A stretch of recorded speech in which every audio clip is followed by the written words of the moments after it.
If you eat right and do a certain things with your body, you can drop your sleep quota.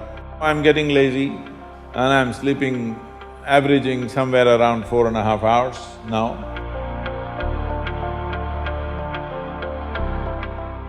What type of food we should eat so that our life reaches its full potential for a college or a school-going student? So what kind of food? We must understand this. Food is not a religion, food is not a culture, food is just the fuel for this machine.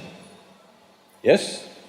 There may be cultural aspects to the tastes, there may be even religious tinge to the food over a period of time, but essentially food is fuel for this body.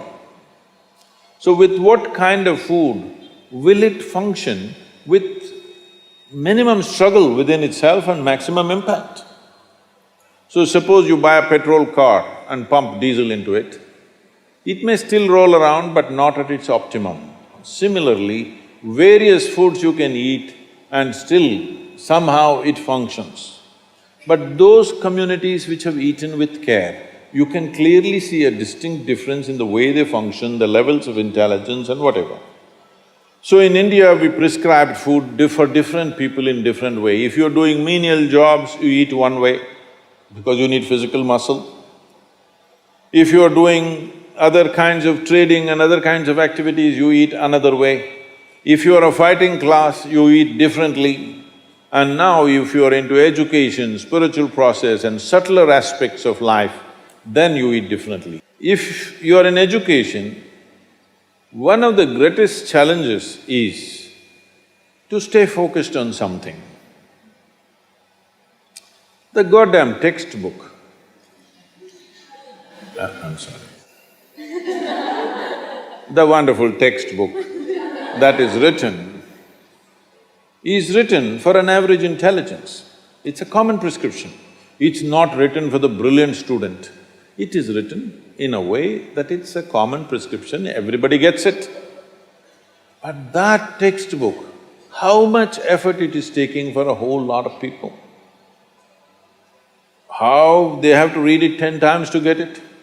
But you lie down in your bed and read a love story, you remember every word, huh? Yes or no? How come? So you don't lack memory, you don't lack focus. It is just that textbook and you chemistry is not working. So what you need is a higher level of focus, a higher level of involvement. And another great enemy for a student is, because this textbook is such a tranquilizer, the moment you open it,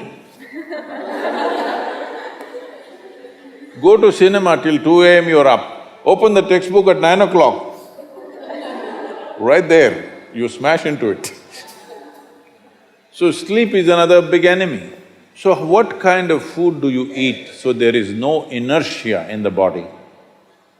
In yogic way of seeing things, we are looking at tamas, rajas and sattva.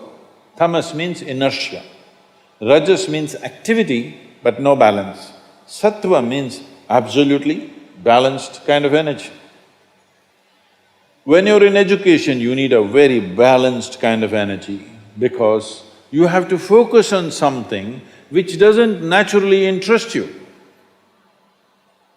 It's not something with which your chemistry is gelling. If your chemistry is gelling, you are always focused on that one, isn't it? Here there's no chemistry, but you have to focus on that.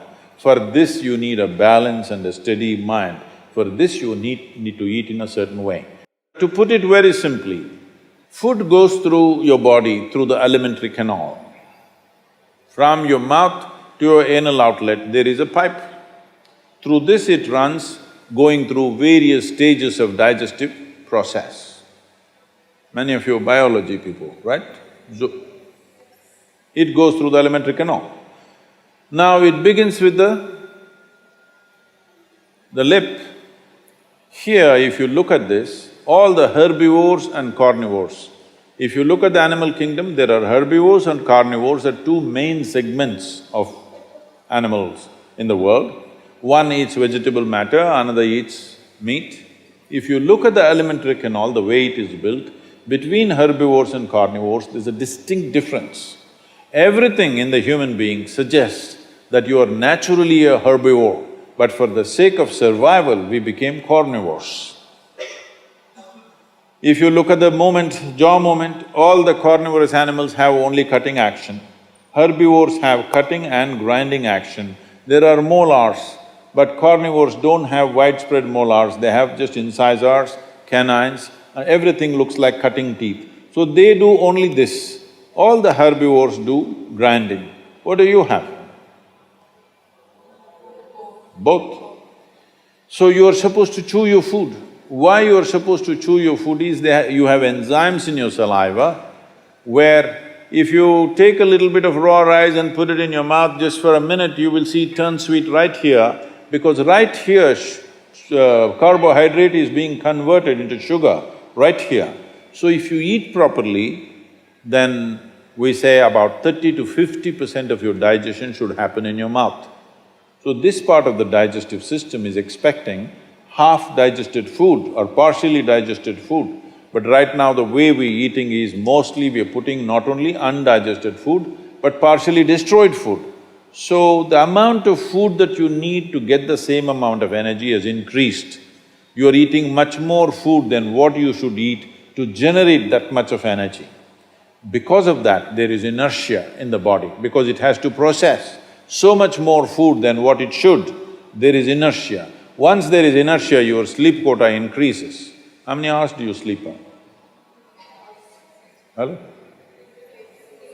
8 hours. You're going by the prescription, huh? See, this is not that you must deny yourself sleep, that's not the point. But if you eat right and do a certain things with your body, you see very effortlessly, within 3 to 4 weeks, you can drop your sleep quota anywhere between 2 to 3 hours. 1.5 to 3 hours very easily you can drop if you just eat consciously and just learn to sit properly, just the posture, your geometry of the body and what goes into the system. If you just manage these two things, you will see sleep quota will just come down like that. Just to tell you, for over 25 years, I have largely managed with an average of 2.5 hours of sleep. Now I'm getting lazy and I'm sleeping, averaging somewhere around 4.5 hours now, but 7 days of the week, okay? 365 days, non-stop, on, almost every day. My daughter didn't call me for a month. I asked, what the hell is the problem with you, why are you not calling? She said, every 6 hours you're in a new city, what the hell I'm supposed to do? So I said, okay, which is true. In one day, sometimes we're doing 3 cities, so it's a non-stop activity. And today, many people around me have learned to do this. Over 100, 150 people around me are doing this kind of activity, averaging 4 hours sleep and 7 days of the week, they're on, all the time. And they are not irritated, they are not frustrated, they're joyful and they're wonderful. Why this is this? There are many aspects to this, but one important aspect is food, how you eat. Not only what you eat, how you eat is also very important, because food is a live thing. One simple thing all you girls can do is just see various health issues and inertia issue, focus issue, just bring 40 to 50% of the food in its raw form, that means it's alive. It must be a live cell, it can be a vegetable, it can be a fruit, it can be a nut, it can be sprouted gram. At least 40 to 50%, the food that you eat must be alive. You eat dead food and you want to live, this is a little difficult thing to do, because you have to raise the dead now. But if you eat live food, one thing you will see is the state of your mind, your focus and your sleep quotas, and above all, staying awake is not good enough, you have to stay alert, isn't it? How alert you are, how focused you are, only to that extent everything yields to you in this world, isn't it so? What is the level of focus will determine whether the world yields to you or not, isn't it?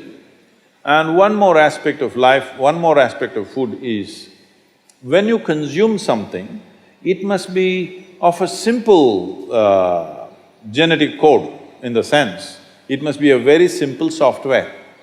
Vegetables, fruits, nuts, sprouts, they're very simple.